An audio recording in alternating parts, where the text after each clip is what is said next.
Hello, and welcome to the Lights On After School 101 webinar. Feel free to join. Let us know who you are in the chat. Next slide, please. Few housekeeping tips. This webinar is being recorded and live streamed. We will share a link to the recording and all of the resources after the presentation. If you have questions or comments, please use the chat feature and select everyone to interact with presenters and other participants. Feel free to let us know who you are in the chat and let us know where you're coming from. Next slide, please. Hi, everyone. My name is Sean Gray. I'm with the After School Alliance, and I'm here to talk to you a little bit about Lights On After School. We'll go over the basics of planning a successful Lights On event, the tools available to you, and tips for getting the most out of your experience. We'll also hear from my colleague Charlotte Steinecke about how to leverage social media tools during and after your event. Next slide, please. We'll also hear from Lauren, Janine, and Jamie, who will share their experiences with hosting site visits, planning Lights On After School events, and partnering with Lights On sites from 2024. Next slide. Before we jump in, I want to give you all a huge shout out for your advocacy efforts this summer. Because of our outreach to members of Congress, funding for 2025 for 21st Century Community Learning Centers was released to support after-school and summer programs. In less than 3 weeks, more than 100,000 messages were delivered, which is truly such an incredible achievement. Now let's keep that momentum going by making Lights On After School the moment to showcase your program. It's a great opportunity to invite your member of Congress and their staff to see firsthand the impact you're making for kids, parents, and the community every day. Next slide. So exactly what is Lights On After School?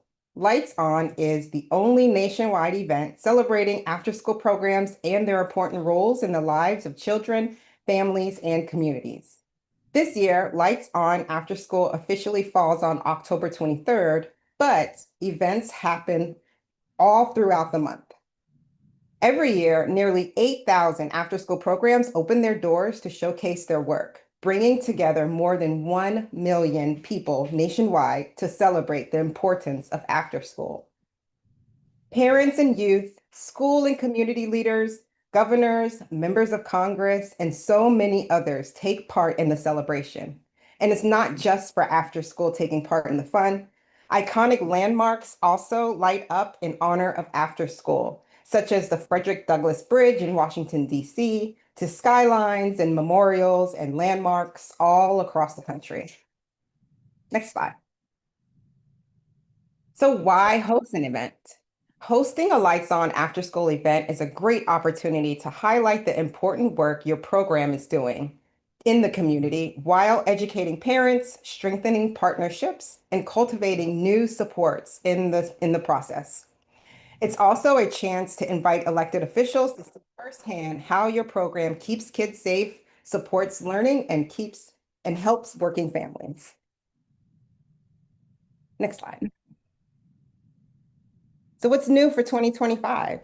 You might be wondering, this year we're focusing on inviting members of Congress and their staff to your events. It's a chance for them to see firsthand how after school and summer programs make a difference for kids and families.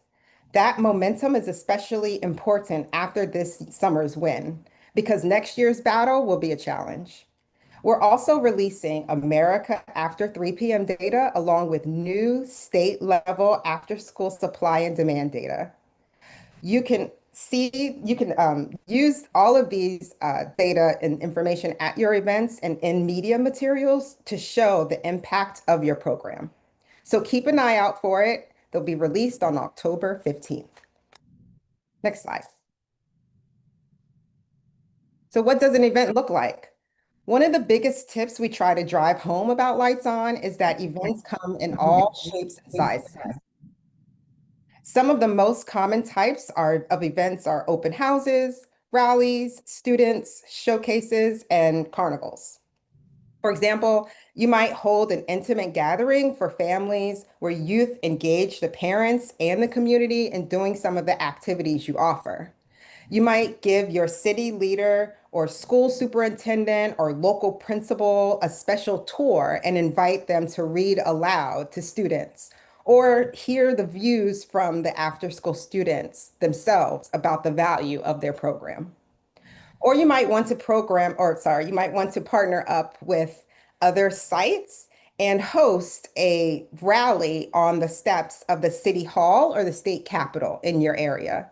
If a rally doesn't meet your needs, perhaps programs could all gather at one site and just hold a carnival style carnival event or an expo to show your after school offerings. Maybe you can team up with a funder to offer a special STEM activity or host a talent show led by youth showcasing some of the things that they've learned in the program. Use our searchable event database for inspiration. You can filter past events by type, theme, or difficulty level, and more, and find examples that might work best for you. Keep in mind that Lights On can and should be built around your program's goals and needs. Think about who you're trying to reach, what you want to showcase, and don't be afraid to be creative. The most important thing is making sure that the event is approachable for your program, staff, and students. There's really no such thing as a bad Lights On event. Every celebration is valuable because it highlights the work your program is doing and for kids, families, and the community. You can also use our searchable event for inspiration. You can filter your past events by type, difficulty level, and more, and find examples that might work best for your program. Next slide. So these are my 3 easy steps for hosting a Lights On after school event. Next slide. Number 1 is, of course, register your event. You can sign up online by visiting our website, 3to6.co/register, or scanning this QR code. When you register, you'll be entered into that week's prize. We run giveaways every week leading up to Lights On. So the sooner you register, the more chances you have to win. Next slide. So why should you register with us? Once you've registered, get ready to receive a bunch of free resources straight to your mail and your inbox. So this includes the 10 free posters to help promote your event locally, emailed planning tips and weekly updates, and your event will also be listed on our website and counted in our national total. Registering with us is the only way that we know you're hosting an event and the only way that you'll get access to these resources. So that's why it's so important to register. Next slide. Step 2 is gather your team and start to brainstorm. Once you've registered, it's time to start planning your event. The event planning kit on our website has all kinds of tools to help you plan and promote your celebration. Some of the tools include the event planning timeline and checklist, which gives you a week-by-week to-do list, plus tips and links to tools and sample materials you can use and adapt for your Lights On event.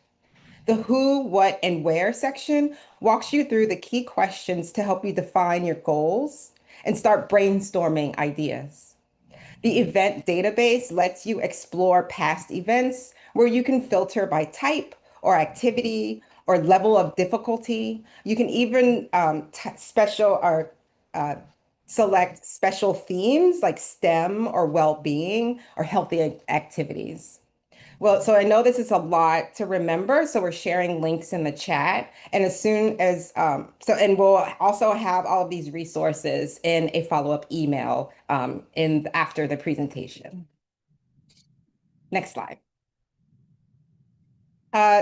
Step 3, start creating media alerts, flyers, social posts, and invitations to get the word out about your Lights On after school event. Next slide.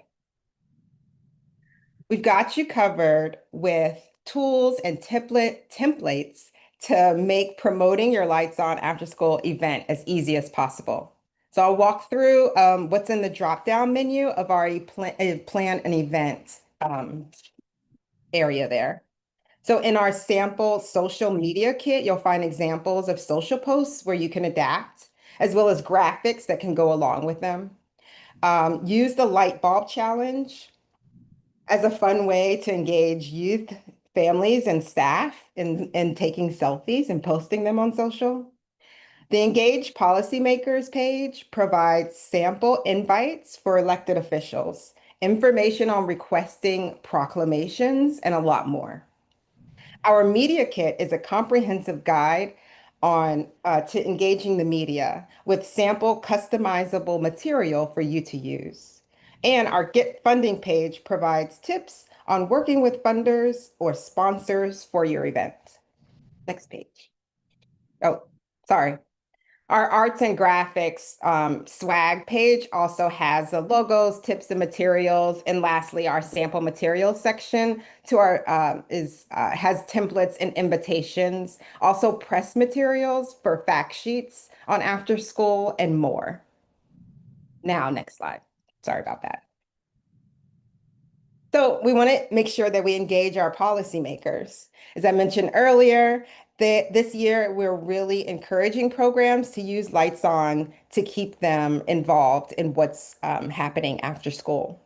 Policymakers at every level of government are critical allies in expanding resources for after-school programs. This year especially is important to highlight how after-school programs help kids thrive. Here are some simple ways to involve elected officials at your Lights On celebration. First, invite them to your event. We have sample invitations that you can use and tailor.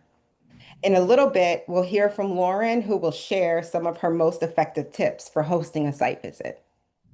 Number two is have parents and youth write short messages to leaders at your event and deliver them afterwards. Parents and youth are powerful messengers. You might ask them to thank the leaders for their support and remind them how important after school really is. And number three is request a proclamation from your city or local leader in support of Lights On After School. Use our sample proclamation, insert your local info, and ask your leaders to issue it. They may have an online form you might need to call their offices. If you want to go the extra mile, you can also invite your leader to read or present the proclamation at your event. Next slide. Lights On After School can also be a wonderful opportunity to generate positive news coverage of your after school program. Every year, thousands of articles are published about Lights On. If you want to attract media, here are a few simple tips. So send an invite or a media advisory to local reporters or bloggers at least 2 days before the event. Issue a news release about the event, give it to reporters who attend the event, and send it to those who do not attend. A few tips to keep in mind for the media is that reporters seek out stories that affect the community. If you have an issue that concerns the community and they should know about it, share that with the media. For example, reporters still want to tell readers and viewers and listeners about the threat of after school programs. Make a media list. So including local reporters, editors, columnists, bloggers, and producers who cover education, children and families, parenting, or workshops and communities and their community feature stories. So reach out to those local reporters. And try to make sure you have compelling visuals, including banners, backdrops for speakers and performances that could look good in photos. Give press kits to each reporter who comes to your event. Press kits can include things like news releases, a background information about your program, fact sheets, kind of like testimonials from youth and families about the experiences in the program. Reporters are often overwhelmed. With that said, local papers and blogs and newsletters are often willing to print a photo and caption about your event. Make their job easy and offer a photo from the event to writers who show interest. And the most important thing is don't stop the day after your event.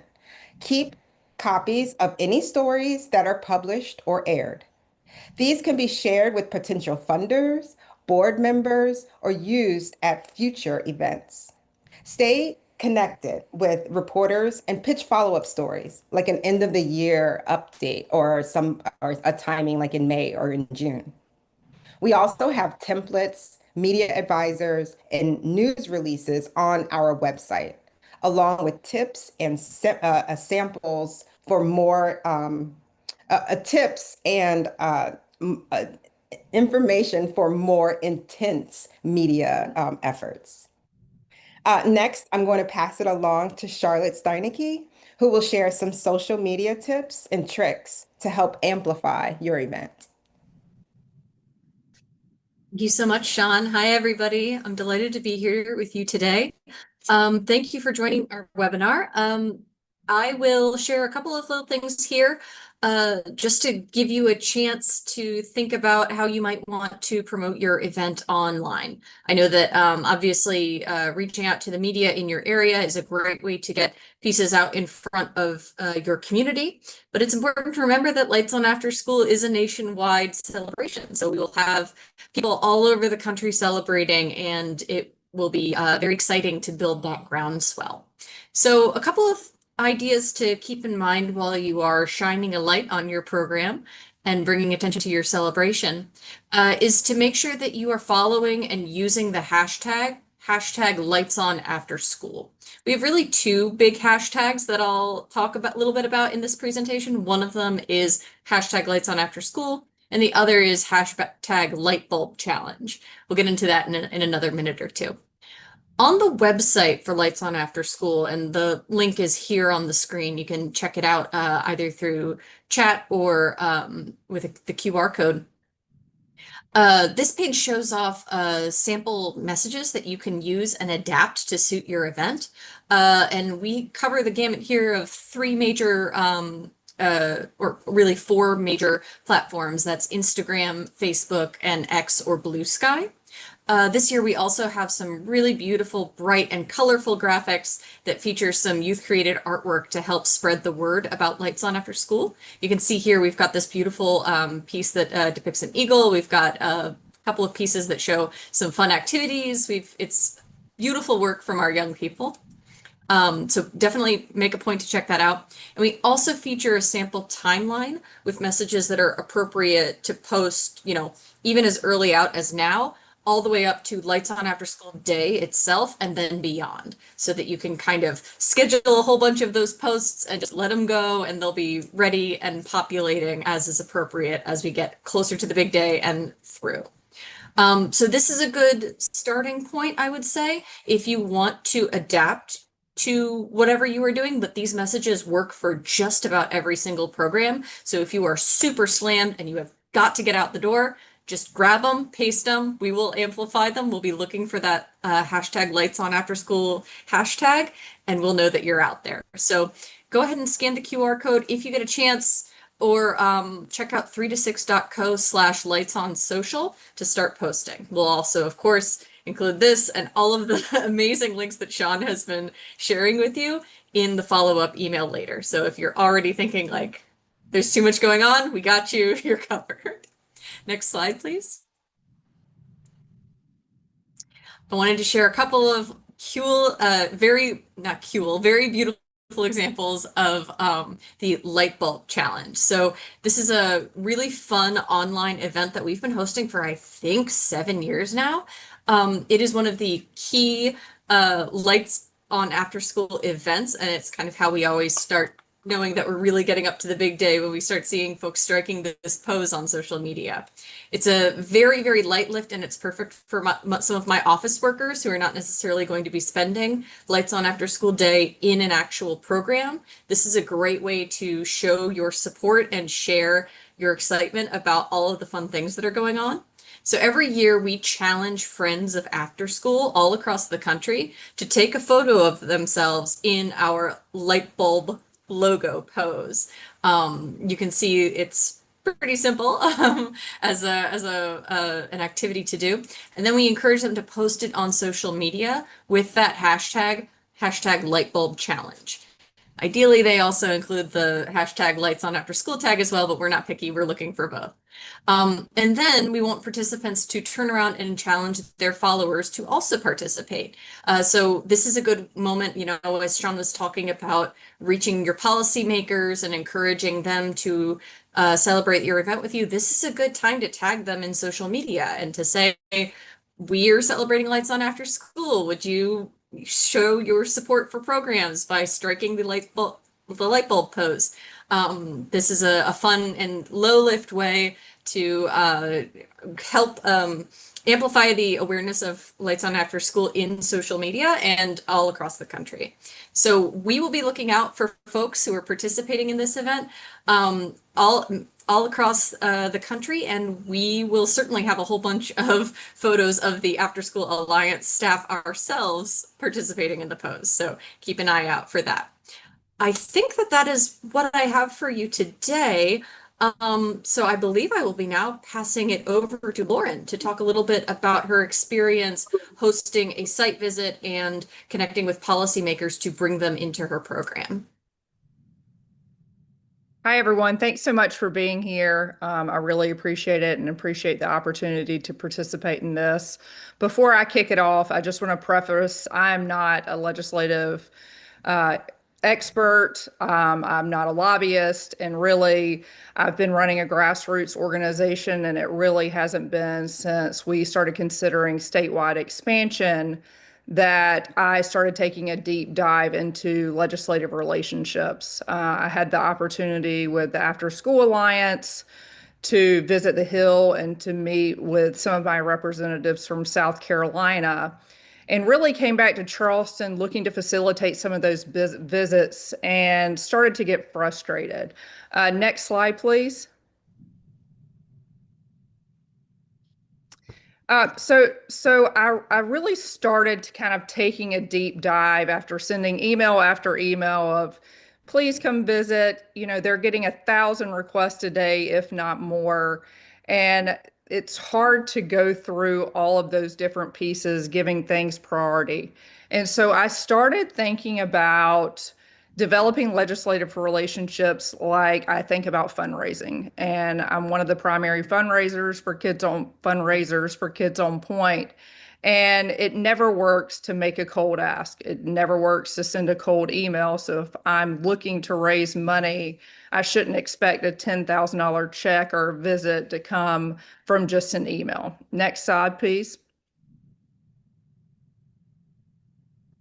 So then I started reaching out to friends of Kids on Point, board members, community members, local leaders who had those direct connections with different teams.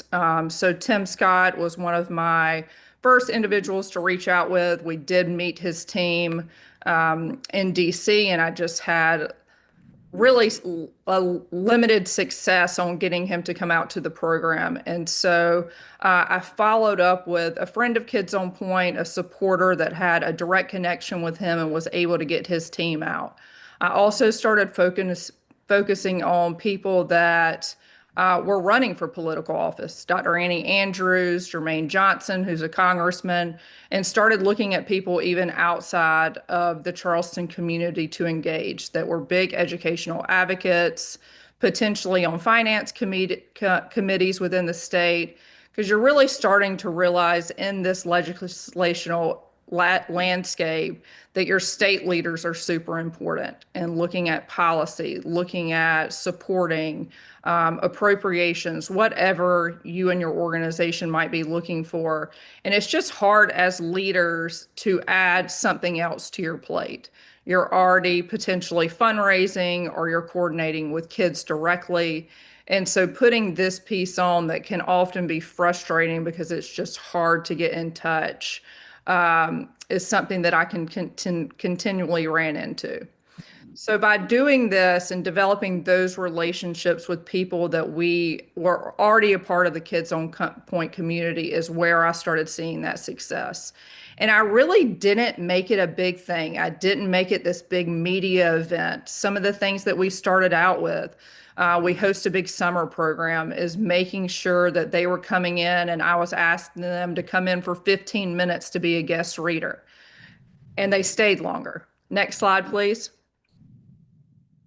So the kids are really your hook. They came in, they read, but then they took site tours. So what was 15 minutes turned into an hour. And so you're really able to build on those relationships. And then I had specific small asks that I would ask them after the fact. That follow up, I've continued to keep in touch with their team. And that is an ever revolving door. Even my direct contact after the ask, she has now left the team. I also asked them to post on social media. So we took pictures of them with the kids, and I can't tell you how much that amplified my social media. But I made sure it was a relaxing setting. I did things in making sure for our particular organization, we're based out of the College of Charleston in Charleston, South Carolina, and parking is difficult. So making sure to have them a designated parking spot, making sure that all of those pieces are together to make that visit easy, to make it where they can say yes, to make it more of a relaxing environment where they don't feel like it's a show and they can connect with your organization and they can connect with your kids. Since then, I've really taken much more of a deeper dive into developing those relationships with some of their bigger constituents. What could we change from the organization? Is our website concise enough so when they get on and do their research, is it telling the story that they want to hear? What kind of ask can I make it where it's easier for them to look at policy or pitch an appropriation or funding mechanism? So that has been my research since then, looking at who's on the finance committee, who's particularly engaged in education, and not just Charleston, looking at rural areas, looking at some of that workforce development, some of those like critical issues that legislators are focusing on in South Carolina, in particular, how Kids on Point can help solve those issues and really gearing our message toward that, towards the interest of whoever I'm meeting with. Next slide, please. Next slide. Sorry, I'm moving fast.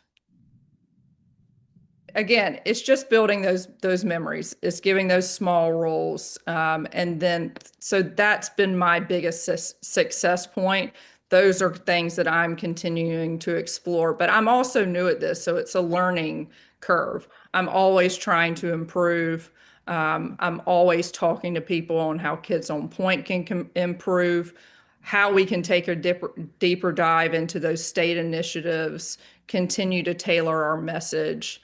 So those are just the small points that really started at a high level of frustration for me. And it's never perfect. Timing's never going to be great. We're all dealing with funding cuts. We're all dealing with fundraising. We're all juggling 10 different things on our plate. But they really have the power to make change, and not just change for your nonprofit groups, but the families and students that we serve. And I think that that's the most important driver for me, is making sure that their message is told. What do they want to see in education? What is lacking in this state that I can be a proponent for beyond Kids on Point? That is still relevant in education and what we're focusing on, still leaning into my area of expertise, but honing in on those pieces, making sure that I'm putting kids on the forefront. One of the things that we did in the spring to really highlight what our kids were doing is that we took a group of high school students to the State House, and they got to speak directly to legislators. This is why after school and summer programs are so important to me. This is why they're not affordable. This is how it benefits my mom and dad or grandmother or aunts and uncles and being able to work. And so hearing their message and putting them into that situation where they can lend their voice to these different types of their experiences is where I've seen the biggest success and what I'm really leaning to as a program leader. I'm happy to answer any questions after the fact, but I'm going to push it over to Janine. Thank you, Lauren, and good afternoon, everyone. Again, I'm Janine Turner. I'm the Chief Impact Officer from the Boys and Girls Clubs of Metro Richmond, and really excited to be here today. Earlier, I believe Sean shared 3 easy steps to having a successful event, and I love things in threes. And so I'm going to give you 3 tips, 3 major tips that really have helped us here in Metro Richmond and our network be able to put on some really exciting events. And as they go through the pictures, you'll just see some pictures from last year's event. So I'll first start out with don't go it alone. After school is stronger when it's a community effort. Invite your schools, families, businesses, civic partners into the planning process. Notice I said the planning. We want them to come, but we also want them to be engaged in the planning. Partnerships bring resources, visibility, and credibility that you couldn't access maybe on your own. And so here in Metro Richmond, we really believe in collaboration as the means to getting things done in a bigger way. And so it's almost like that working smarter, not harder. But we imagine and we think about impact when it comes to after school programs and our school time opportunities as how can we work together to make a successful event. Collaboration ensures that your event reflects the whole community's voice, not just one organization. And so with that in mind, that brings me to the second tip. Celebration is key, but make sure you're focused on the purpose. Lights On After School, of course, is about celebrating youth and programs, but it's also the chance to spotlight those pressing needs. So one question that you could ask yourselves in your planning process is, what do we need most right now? Now, I'm sure probably 99.9% of us on the call would say funding. And yes, that is very important. But think about those other opportunities. Do you need volunteers? Do you need policy support? More awareness of other youth issues that are specifically impacting your community? And so with that in mind, you design elements of the event to double as advocacy for those efforts. So while you're thinking about and inviting your decision makers and those policy makers to your event, you're also able to say, well, hey, there's a big need for career readiness opportunities. We want to showcase healthy meals. We want to focus on STEM opportunities. For example, in our event that's coming up next month, we chose to have our event in a particular part of Richmond that is considered a programming desert. And so we're really trying to engage youth in that area. And so therefore, we're having it at Liberation Church that's there. From that standpoint, we're going to be able to engage the families and all of the nonprofits, for-profits that are in that area to really make the event a success. And so, again, we tied that need for how can we really promote the great programs that are happening in this area. We did that by focusing on having the event actually in that area. Celebration becomes more powerful, again, when it's connected to a concrete initiative. The third tip I would say is to use each year to get better. Think of Lights On After School as a living tradition, not a one-time event. So you want to make sure that you are, number one, having and scheduling a debrief of how you can think about what happened in this year's event, what went well, what didn't, how can we refine next year's celebration, and then collect feedback from youth, families, and your partners each year on how they think the process went. And then what I would say is don't feel like you need to accomplish everything. Those of you who are visionaries, I'm sure you have great dreams of how this huge event can be, great with all the bells and whistles. But I would say take your time, build momentum by adding a new layer annually. So how can you include more youth voices? How can you strengthen your partnerships? How can you have bigger impact stories that are reflected in your event each year over year? And the goal should be that every year your community is saying, wow, this event is even better than last year's event. I really want to say in closing that all this work is possible because we intentionally collaborate, as I said, and we want to also recognize our intermediary who's here. Next up, RVA. They are the major force in convening the organizations together to be able to have a great event that's going to show the impact. Like, it's great if we at Boys and Girls Club are able to say, look at the great programs that are happening here within our organization. But imagine when you have your local officials, your other legislators who are coming and they're seeing hundreds of kids and families, over 50 or 60 partners at one time in one big location. They're really able to see the impact that it's having on the entire city that we're located in. So I want to say best of luck and best wishes on your event. And again, I will be around for the Q&A afterwards. I now want to pass it over to Janie. Take it away, Janie. All right. Hey guys, how are you? Thank you for letting me be on today, and I hope that the information I give to you will be something that is useful and practical. So I want to start by saying this is a time for your program to shine bright. And I hope that the tips I give you will be things that you can use and that you feel like will be something that will be beneficial to you and your students. So let's talk about planning your Lights On celebration. Next slide, please. All right, where to start? I want to say and reiterate what they have said, which is you need to know your program, know your community. You might want to celebrate big or small. Either is fine, because it is about showing your community, your families, your legislators, what you have going on in your community. And you're the heart of your community. So no one knows better than you about the scale of an event that you should have. And so just know that you can go big or you can go small. You need to plan early. I know it is already September, and I'm sure some of you are already planning. We start planning very early because it's a big event for us. But you're in a window now where you do have enough time.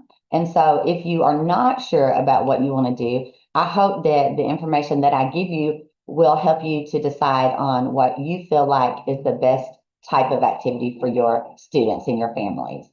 All right, create invites and spread the word. You tell your best story. So go ahead and get those invites out. I use Canva a lot. It's a program that I like. So I would suggest looking into that if you don't have a program that you use to create digital invites. But Canva is really good, and I'm going to show you an invite that I created for our Lights On program. Get the word out. Send it to your community partners. Put posters up around town. Do yard signs. Those are all things that we do here in Gaston to celebrate Lights On and after school. Involve your community partners. You can't do it without them, or at least I don't feel like we can. So just make sure that you're bringing them to the table. We usually have our advisory committee meetings in August or early September, and that's a good time to go ahead and share the information with everyone and have them to save the date. Get input and see what scale they're willing to participate in. So, 2 is better than 1. So make sure that you bring everyone together so that you can have a great event. And like I said, tell your story. That is what you're doing here. It's not about the bells and whistles. You're already doing it. So don't overthink it, but just know that you want to showcase what you already do. You can go ahead. Next slide. All right, so what do I think is really important about your Lights On celebration? Partnerships. We always have partners participate in our events. Now, we might do a big event and we might do a small event. We might choose to have a site celebration, which means the individual sites in our district have a celebration. This year, we're choosing to go big because we know the importance of funding and making sure that our community, that our stakeholders, that our policy makers, our legislators can really see the impact of after school. So we've decided to go big, but you don't have to go big. You can have equal impact on a small scale, and you can bring partners in on a big scale or a small scale. Something we like to do is also involve our first responders. So you'll see our event that we're hosting this year is going to be in collaboration with the Gaston City Public Library. And so we'll bring in first responders, and they'll have all their tanks and things set up, and we'll have a story time, and we'll involve as many people as we can, because the more that you bring in, the more people are going to see it. And so if you can bring first responders, then you'll get a different group of people coming as well to see what you have going on, who may not have even been aware of all the wonderful things that you have going on here in your after school programs. Showcase your students. We like to do like a gallery walk. We might do a small one, we might do a large one, just displaying your student work. So I would encourage you now to let your site coordinators, your program leaders know, hey, any really cool thing that they're doing, put a few back.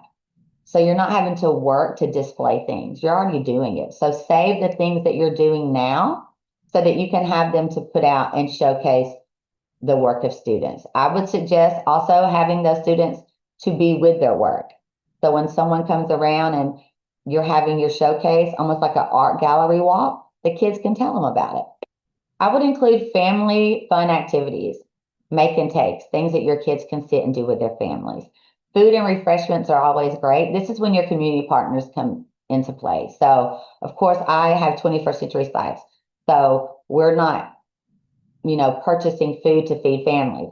So our community partners will often provide that for us. So when you're working with them and you've built those relationships, they're a great tool, a great resource to bring in some of those things that you may not be able to afford, or may not be in your budget otherwise.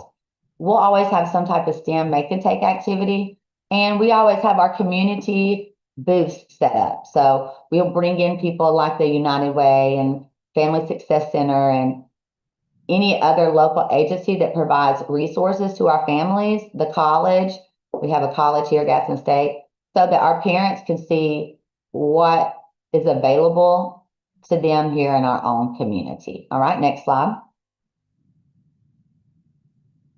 All right, this is just a save the date that I send out to everyone, telling them, where the event is going to be, and for them to please save the date. Send this to your community partners, local officials, your LEAs, any stakeholder parents, and your state officials. Also, I always go to the city meeting, and so I'll be speaking at the city council meeting, letting them know we're having it and inviting the mayor and our local officials to be a part of it as well. So get on an agenda for your local city so that you can speak. All right, next. All right, this is just a virtual invite. So if you want to click it, I send this out and it says save the date.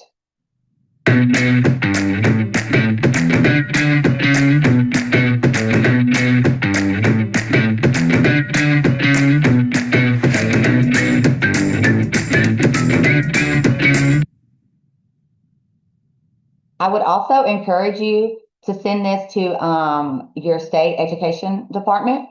So especially if you're a 21st Century funded program, invite them to come see what you're doing. You can go ahead and go to the next slide, but invite everybody. I mean, I aim big. So I've sent invites to the state superintendent, to the governor, and I try to just make sure that I invite everyone who might want to be a part of what we're celebrating. So, go big, send it. If they can't come, that's fine, but at least you're on the radar and they see that you're doing something. Okay, some ideas. Like I said, you can go big or you can go small. And so I'm going to share just a few things that we've done quickly so that you might can implement those in your own programs. Some of them take a lot of planning and some don't take too much at all. And you're still doing the same thing, which is spreading the word about the importance of after school. Next slide.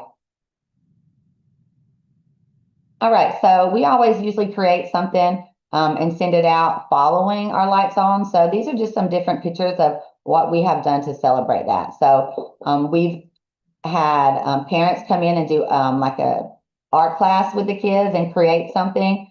We've also had people come in and do a project. You see the dinosaur at the top, that was a make and take.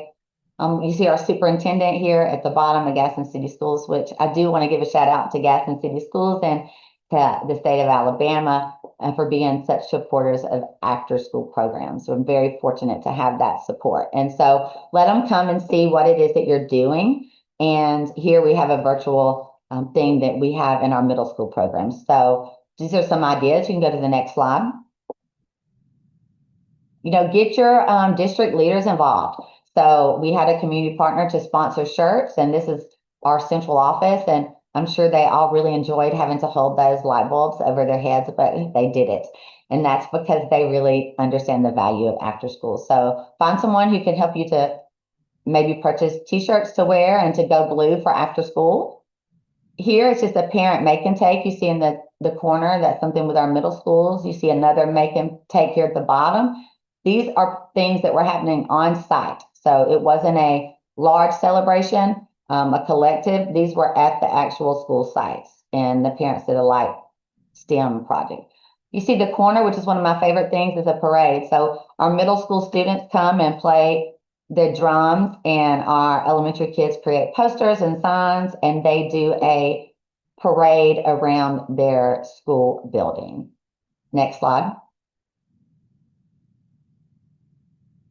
Again, these are just more ideas. So we have high school programs here, and something that we've done with our high school programs is like an art class on that day where we invite parents to come in and to create art with their child. And then you see we did pumpkins up here. The lights project here was a STEM project that our kids did with their parents. So you can do a simple make and take on site and invite people to be a part of that. And post your pictures. We love to post our pictures, and our kids get really excited if they make the After School Alliance page. Next slide. And then you can do something like this, which is where we just had students write down all the reasons that they loved after school and why it meant so much to them, and produce these, post them. We actually posted really large ones all around the school buildings leading up to Lights On, and we sent this out to different leaders, just explaining why kids love after school. No one can tell it better than them. And so you can look at these, and there's lots of different reasons. Music, Edge makes me feel, helps me make good decisions. We always have a snack. We play basketball. I learn new things. So this is something very simple that you can do. All right, next. And here's a video of an example that we did, and we can play it, but you don't have to play the whole thing. But this is a large scale event, just so you guys can see kind of what we do, which is a come and go type activity night. Okay, go ahead.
Okay, so that is just a sample of some of the things that we've done. And here are also some resources that you can use on your own.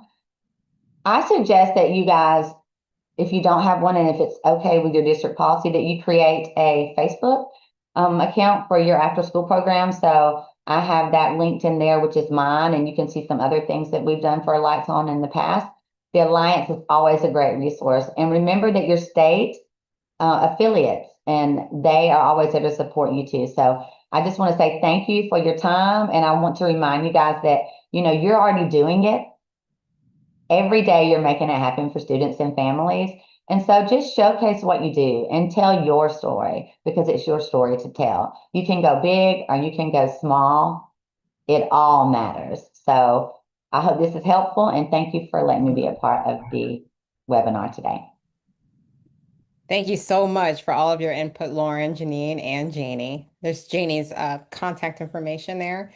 And we do want to encourage you guys to register for Lights On. So we do have the QR code 3to6.co/register. Go ahead and register. Make sure you get all of your swag, your 10 free posters, all of the templates and things to be able to download. We do have a few minutes and we want to ask some questions. We've got some questions from the audience that we want to ask to some of our speakers. So we'll take a few minutes to do that. One question that came up was for Janie and or Janine. Do you have any Lights On tips for programs who are just getting started? I can go. I would say that when you're just starting, to think small in a way. You don't want to feel overwhelmed. You just want to celebrate what it is. Okay. So even if you don't want to do a large event where you're inviting families in, you might be feeling a little nervous. You might not want to bring a policymaker in. I would suggest maybe doing something like we did with the photos, right? Creating some imagery that says why the kids are loving after school. Create a video. Have your kids do a video, post that video of the reasons that they love after school. So that would be my advice to you. Use the website where the kids can create the light bulbs and write why they love after school. Take some photos of that, do the light bulb challenge, and then distribute that information out, because you want to be comfortable and you don't want to feel overwhelmed. So I would encourage you to do something on that scale where you may not want to invite a lot of people in because you're just getting your feet wet. So I would try to do something along those lines, something that you're comfortable with, that you can do among your students, and then you can share that information with your legislators and people like that. And wear blue, go blue. Have your after school people wear their blue shirts, and encourage your school to do that too. Send out a big note, and that can be what you're doing, right? Going blue for after school. Janine, did you want to add anything to that? Yeah, I was going to say, I totally agree with Janie. I think it's just starting out with something like, I tend to think about like, if you could highlight one thing that's great about your organization, how can you build like a small celebratory event around that thing? So like if your robotics programs are really, really popular, are really great at your program or at your location, your club, like how could you build that into a celebration that really focuses on that? And so I would say that, like kind of like laser focus on something that you can really highlight, that you're proud of, that your kids are proud of, that your families are proud of. And the other thing I would say is now or after that event, immediately put a little subcommittee together of folks, part-time or otherwise, to plan for the next year. Because a lot of I think the stress or the feeling overwhelmed is like, sometimes if you haven't been doing it for a while or at all, is when you're starting now. Because when you're seeing this, you're like, oh my gosh, it's so much, it's overwhelming. So I would say start now putting together a group of people who will think about, you don't have to meet all the time, but enough touch points that you can say, okay, we're kind of ready for something bigger next year. You can set some milestones for what you want to accomplish along the way. Those are great tips. Also, remember that Lights On does not have to necessarily be held on October 23rd. You have all month, whatever day works best for your program, host it on that day. All right, Lauren, I have a question for you. All right, can you share what impact or outcome came from having a policymaker come to your program? It sounds like a lot of work. It is a lot of work. Even for instance of them posting on social media after the fact, we probably got 100,000 new followers, people liking the images, the videos. And so it's just constantly building awareness. And then you're able to connect with them on a deeper level, make bigger ask. And so it's, to me, it was just like really simple ask initially. Can we post your picture? Can we promote this visit? Without making it something that they felt was a lot of pressure coming in. But the aftermath really promoted and established a presence for the organization. Amazing.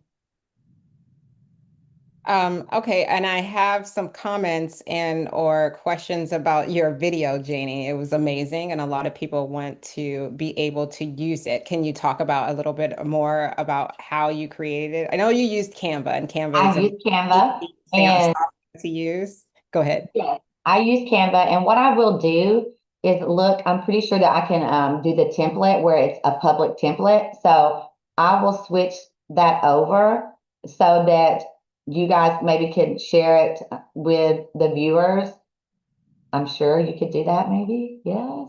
And the Yeah, email. no problem. We're thinking about on our side to create something like this Okay, too. and It's that helpful way for it will be an everyone. editable Yep. thing that everyone can use. It didn't take me very long to do it, and that way it's a better visual. And I post it on social media, and I send it out in emails. And so, yes, absolutely, I'm a Canva. I don't know the best word for it, so I just love Canva. Okay, I'm going to go with that. But I'm happy to share it so that it can be edited as a template. I just want to make one correction, not 100,000 new followers, 100,000 plus likes, a lot more subscriptions to our newsletter. So I just wanted to make that correction. Like you were very popular, Kids on Yeah. Point after Yeah. that. Still extremely impressive, Lauren. Congratulations. That really pays dividends. Well done.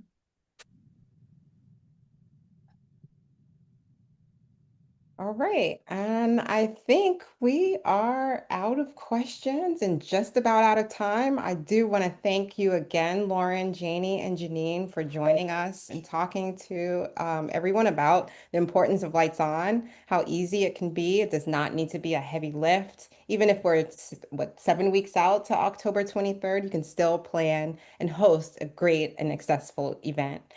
Feel free to reach out to us at Lights On at After School Alliance. You can reach out to me directly at sgray at After School Alliance if you have any questions regarding Lights On, and definitely register.